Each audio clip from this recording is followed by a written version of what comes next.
Guys, welcome back for another video of Service Reset My Car. Today I'm going to show you how you can get rid of an INSP indicator, inspection indicator of an Opel Agila. When we turn the ignition on, the inspection indicator appears on this area over here. I'm going to show you how I got rid of that, so you can do it for yourself. I'll be showing you twice, so you don't have to rewind the video to look back on how we did it.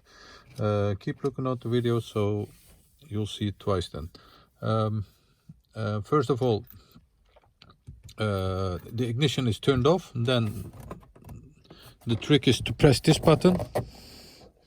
Once you press this button, turn the ignition on and keep pressing that button.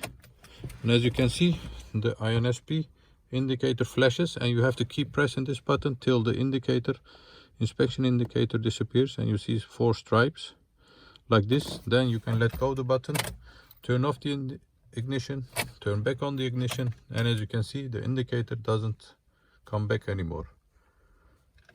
So once again, turn off the ignition, press this button, turn back on the ignition, wait for it to disappear,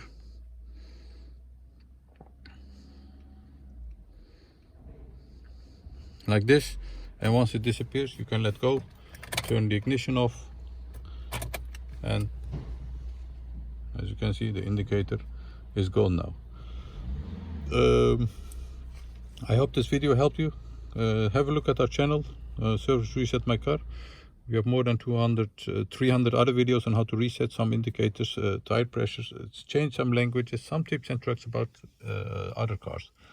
Leave a comment if you have any questions in the comment area below, and I'll get back to you as soon as possible. That was it for today. Thanks for watching, and hope to see you next time with another video. Bye bye.